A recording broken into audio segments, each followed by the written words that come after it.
नमस्कार दोस्तों, मेरा नाम नीतीश कुमार और आज आपका हमारे चैनल पर फिर से स्वागत है। आज हम यहाँ पे जंतर मंतर के सामने ही खड़े और बगल में मेरा प्रोटेस्ट हो रहा है और उसी के साथ साथ वक्फ बोर्ड के साथ जो विरोध में यहाँ पे जो है प्रोटेस्ट कर रहे हैं, तो उसी के लिए हम जानते हैं यहाँ पे लोग इसके बारे में क्या सोच रहे हैं।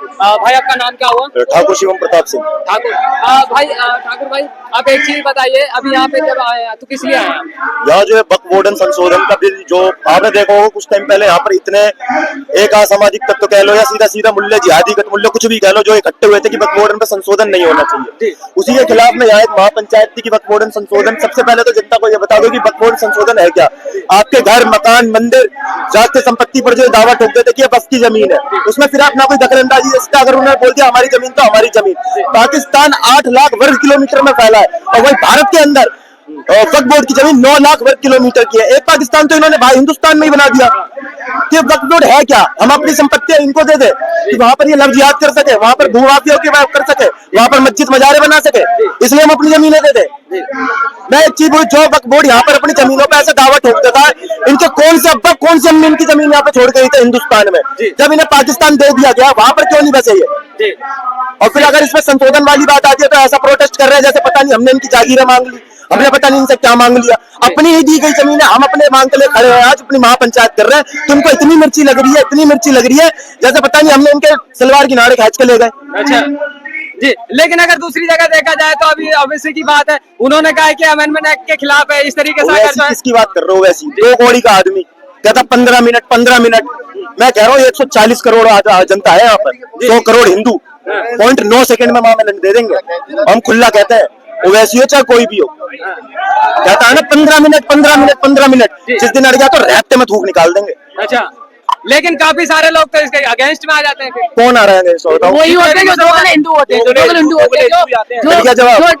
मतलब अखिलेश जितने सब असली हिंदू है। किसी ने तलवार के दम पे सलवार नहीं पहनी यहाँ पर। और मैं कह रहा हूँ हमारे मंदिरों पे तुम दावा ठोको, हमारी संपत्तियों पे दावा ठोको, ऑन द स्पॉट पीछे हाथ देके कूदा मार देंगे। जी, अभी अगर देखा जाए 1 हफ्ते पहले यहाँ पे जो है मुसलमानों ने भी प्रोटेस्ट करा था, लेकिन उसमें भी काफी सारे हिंदू ऐसे आए थे जो कह रहे थे कि वक्फ बोर्ड सही है, उसमें संशोधन नहीं होना चाहिए। हम हिंदू नहीं मानते, आप क्या कहना? हम हिंदू नहीं मानते उन्हें। तो क्या मानते हो? ऊँट चाटने वालों को हिंदू नहीं मानते हम। यहाँ जितने दिख रहे हैं ना सारे कट्टर हिंदू है सारे। और मैं कह रहा हूँ इतने ही बहुत है 40 करोड़ के लिए, तो एक बंदा 1 लाख बंदा उड़ा देगा।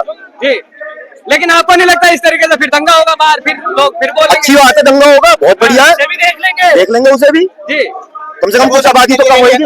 हम लोग भी रेडी है। क्या चीज? जब वो दंगा के लिए रेडी है तो हम लोग भी रेडी है।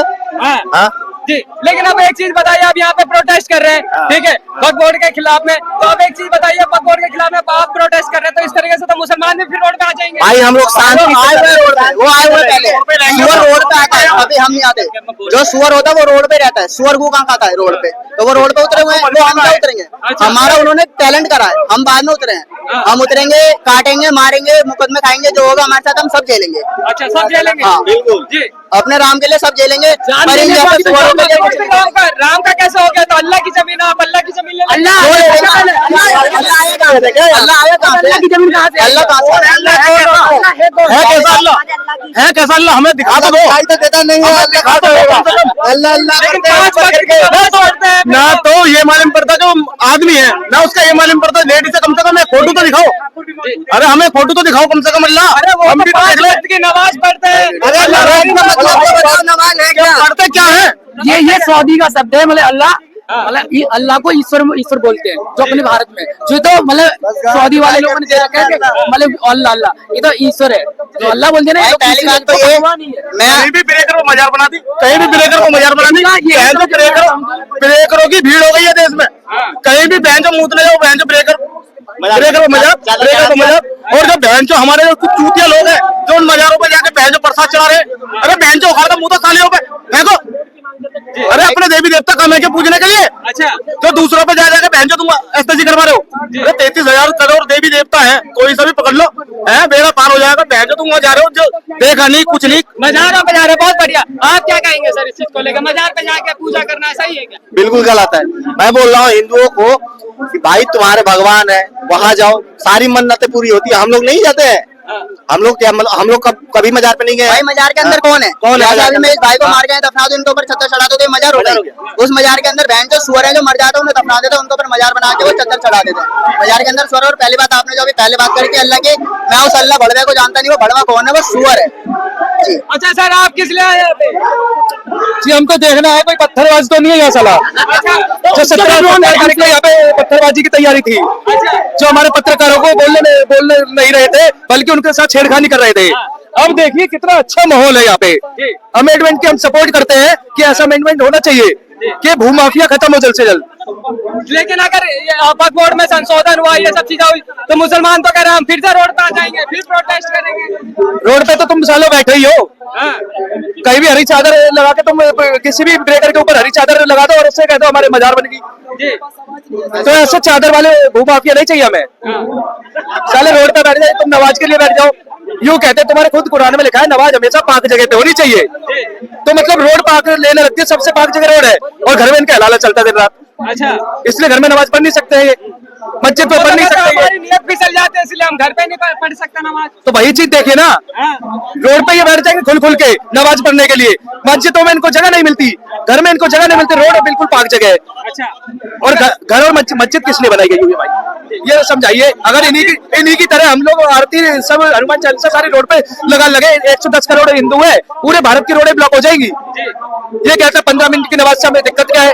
अरे भैया दिक्कत है, पूरी रोड पे तुम बैठे हो, कहीं एम्बुलेंस जा रही है उसको रोकेगी, कितनी देश को प्रॉब्लम होती है, इतना जाम ट्रैफिक की चीजें होती है, तो दिक्कत है। चलिए बहुत बढ़िया, दिक्कत है। आप क्या कहेंगे इस चीज को लेकर? मैं बोल रहा हूँ भाई, कितने मदरसों से कितने मस्जिदों से मतलब साइंटिस्ट वैज्ञानिक निकले हैं, बताओ मेरे को। हमारे यहाँ देखो पूजा भी होता है और विद्या का पाठ भी पढ़ाया जाता है। हमारे यहाँ लोग पढ़ के प्लेन उड़ाते हैं, ना कि एयरपोर्ट ही उड़ा देते हैं। हाँ। अच्छा, एक चीज बताइए, अभी आप यहाँ पे आए वक्फ बोर्ड में संशोधन के लिए, ठीक है, चलो ठीक है, संशोधन हो जाएगा, लेकिन उसके बाद हिंदुओं को क्या फायदा होगा? ये जो भूमाफिया है जो जमीन कब्जा कर रखे हैं, नहीं, हिंदुओं का क्या फायदा होगा? मैं बता तो रहा हूँ, जो कब्जा कर रखे हैं जिनका होगा उनको मिलेगा, जिनका होगा उनको मिलेगा। जी बहुत बढ़िया, जिनका होगा उनको मिलेगा। आपको क्या लगता है? अरे ये बिल्कुल सही है, क्योंकि इसमें बहुत सारे फायदे हैं। जो भी लोग गरीब बनते हैं उनको दी जाएगी, जो इन्होंने जो ओबीसी हो गया ये वहाँ का हैदराबाद का, जो दलित लोग हैं उन लोगों को दी जाएगी ये जमीनें, जो घेर घेर के बैठे। इनकी बस की नहीं होनी, अपनी अम्मा पे भी दावा ठोक दे कि ये मेरी जान है। अच्छा, अम्मा पे भी दावा ठोक दे। क्या कहेंगे, किस लिए आए आप यहाँ पे? आप यहाँ हम वक्फ बोर्ड को रद्द करने के लिए आए, उसके समर्थन में। हाँ जी। अच्छा, वक्फ बोर्ड को रद्द क्यों करना चाहते हैं आप लोग? भाई, वक्फ बोर्ड को रद्द इसलिए करना चाहते हैं कि वो अननेसेसरी किसी भी जमीन पे अपना दावा ठोक देता है, जबकि वक्फ बोर्ड जब देश आजाद हुआ था तब वक्फ बोर्ड नहीं था। इसको नेहरू जी 1954 में लाए, ठीक है ना, तो उनको असीमित जो है वो दे दिया, पावर दे दिया। हाँ, तो इसलिए ये है। आपको क्या लगता है कांग्रेस? नहीं, जो बीजेपी कहती है वो संशोधन कर रही है। वो ये कहती है कि यदि आप किसी भी प्रॉपर्टी पे क्लेम करते हैं तो आपको उसके कागज दिखाने होंगे ना। यदि हम किसी को क्लेम करते हैं तो कागज दिखाने होंगे ना। यदि कोई मर्डर करता है तो सबूत दिखाने होते हैं ना। तो भाई तुम कागज क्यों नहीं दिखाओगे? मतलब तुम ही उसका फैसला करो, तुम चोर हो और चोर ही फैसला करेगा, तो कैसे हमारे हक में आएगा बताइए। अभी इन्होंने जो 1600 साल पुराना तमिलनाडु में एक गांव था उसमें अपना दावा ठोक दिया, जबकि 1400 साल बड़े तो इस्लाम को हुए, तो 1600 साल पहले के गांव में, पुराना साल से पहले तो वहाँ पे मंदिर था। हाँ, मंदिर था ना, तो उन्होंने कैसे दावा ठोक दिया? जबकि सुप्रीम कोर्ट ने फिर लताड़ लगाई है, वहाँ की तमिलनाडु हाई कोर्ट ने, फिर जाके वो सॉल्व हुआ है मैटर। बहुत बढ़िया सर, अच्छा लगा आपसे बात करके। और भी हम पूछे। अब आप ये बताइए, इनके मजहब में, सुअरों के मजहब में ये क्या लिखा है कि हिंदू के जो बजरंग बली है उनका वहाँ गुटका थूका। आपने मरकट वाले बाबा का मंदिर देखा होगा, वहाँ फ्लाईओवर के नीचे बजरंग बली की हमारे मूर्ति बनी है, वहाँ इन सुअरों ने गुटका थूकने का काम करा है। तो हम अपनी पूरी तैयारी से कर रहे हैं। बाबर वही मस्जिद के बगल में बाबर की मूर्ति बना के उसके मुंह पे हगेंगे, मुँह भी, मुकदमे लगेंगे, मुकदमे झेलूंगा, केस झेलूंगा, चाहे मरना तैयार है, पर ये सब नहीं झेला जाएगा। तैयारी हो रही नहीं, अकबर बना के, बाबर बना के उनके मुंह पे हगूंगा, मुंह दूंगा, सब करूंगा, कुत्तों से हगवाऊंगा, सुअरों से हगवाऊंगा, मुंह दबाऊंगा, मुकदमे लगेंगे, केस लगेंगे, झेल लेंगे, कोई दिक्कत नहीं, हर चीज से मजबूत है। अच्छा, लेकिन एक चीज ऐसा, मुसलमान भी करने लग जाएंगे तो ये लड़ाई दंगा नहीं होगा इस तरीके? लड़ाई दंगे होंगे, उन्हें मारेंगे, बहन के लोगों को हम सीधे कहते हैं, गाली बकेंगे, भाई मुकदमे लगेंगे, लगने तो कोई नहीं, न्यूज चैनल है, कोई दिक्कत नहीं है, झेलेंगे, कोई दिक्कत नहीं, हर चीज से मजबूत है। जय श्री राम, जय हनुमान, बस। अच्छा लगा सर, आप यहाँ पे किस लिए आए? भैया हिंदुस्तान में रहना हो तो जय श्री राम बोलना पड़ेगा। जी, बिल्कुल। अच्छा, लेकिन आप यहाँ, आपका नाम क्या हो गया? मेरा रावादिश यादव नाम है। अच्छा, आप यहाँ किस लिए आए आप? इसलिए आए हैं, ये बकबोर्ड हटाओ इसको, इसके लिए वोट आए। हटा दिया जाए। बिल्कुल बिल्कुल मांग है। जी। अच्छा, इससे पहले यहाँ पे मुसलमान भी प्रोटेस्ट करके गए थे, ठीक है? तो आप एक चीज बताइए, उन्होंने साफ कहा है कि अगर यहाँ पे जो है वक्फ बोर्ड में संशोधन होता है तो हम फिर से जो है रोड पे आएंगे, तो उस चीज को लेकर के आप क्या कहना चाहेंगे? संशोधन से तुम्हें दिक्कत क्या है? संशोधन इसलिए है कि भाई यदि आप किसी प्रॉपर्टी को क्लेम करते हैं या कोई भी करते हैं तो उसको आप कागज दिखाओगे, संशोधन इसलिए हो रहा है। पहले क्या है कि आप ही न्यायालय होंगे, आप ही जज होंगे, आप ही न्यायाधीश होंगे, तो कैसे चलेगा? कैसे चलेगा बताइए? अभी इन्होंने जो संबंध में जो यहाँ पर पुलिस स्टेशन बन रहा है, पुलिस चौकी बन रही है, उसमें इन्होंने वक्फ बोर्ड वालों ने दावा ठोका कि ये हमारा है। तो उन्होंने कहा, डीएम साहब ने बोला आप कागज दिखाइए। जिस बंदे का नाम लिया ओबीसी ने नाम लिया ना, उस बंदे को लाए, वो दूसरे दिन कागज कहता जी बाबूजी मेरा नहीं है, मेरा बाप तो बेचारा भीख मांग रहा है। अच्छा। हाँ, हमारी कोई जमीन नहीं है ये। क्योंकि देखो इसमें क्या है, मौलानाओं का सबसे ज्यादा फायदा, क्योंकि जितनी भी पहले जब देश आजाद हुआ था 32,000 करोड़ एकड़ की इनकी 32,000 एकड़ जमीन थी वक्फ बोर्ड की। अब 10,000 से 10,000, चलो 32 मान रहे हैं, अब 9 लाख हो गई। कहाँ से आई ये बताइए? तो मैं ये कहता हूँ, जो भी यदि वक्फ बोर्ड में संशोधन हो रहा तो उसमें तुम्हें एतराज क्या है? भाई अपना कागज दिखाओ, लो अपनी जमीन, जब आपकी है तो फिर। तो इसलिए ये जो है मौलाना है ना, इन्होंने अभी देखो ये कहते हैं राम मंदिर ने 2,000 कुछ करोड़ की उनकी इनकम हुई, उन्होंने 400 करोड़ रुपया टैक्स दिया। और जबकि जो है वक्फ बोर्ड से 1,00,000 1.25 लाख करोड़ का इनकम हुआ, उन्होंने क्या दिया? 1.5 करोड़ इनकम टैक्स दिया। बताइए कहां तक जाए? 12,000 बनता है, 12,000 करोड़ ना आप टैक्स देंगे, ना आप किसी देश की सेवा में उपयोग करेंगे। वक्फ बोर्ड जो बना था मजलूमों के लिए बना था, तो मजलूमों को दीजिए ना आप, जो गरीब मुस्लिम है। इसमें जो वक्फ बोर्ड का जो आया है, इसमें जो है मुस्लिम लोग हैं, 40,000 मुस्लिम लोगों ने इसके ऊपर रिट फाइल किया है कि वक्फ बोर्ड ने अननेसेसरी हमारी जमीन कब्जा की है। इसलिए गवर्नमेंट ने इस वक्फ बोर्ड में संशोधन किया, जेपीसी बनी। जेपीसी में इनों के विचार लिए गए, लेकिन ये अपनी, क्योंकि ये मुस्लिम लोग जो है ना, जेपीसी में जो विचार ले गए वो तो साफ कह रहे हैं कि हमारी सुनी नहीं गई। सुनी क्यों नहीं? क्योंकि वो अंदर कुछ बोलते हैं, बाहर कुछ बोलते हैं। ओबीसी ने 3,000 एकड़ जमीन वक्फ बोर्ड की दबा रखी है, जिसमें उसने हॉस्पिटल और स्कूल खोला हुआ है, क्योंकि वो तो पैसा कमा रहे हैं, उनको डर इस बात का है। बहुत बढ़िया सर, आपसे बातचीत करके अच्छा लगा, शुक्रिया।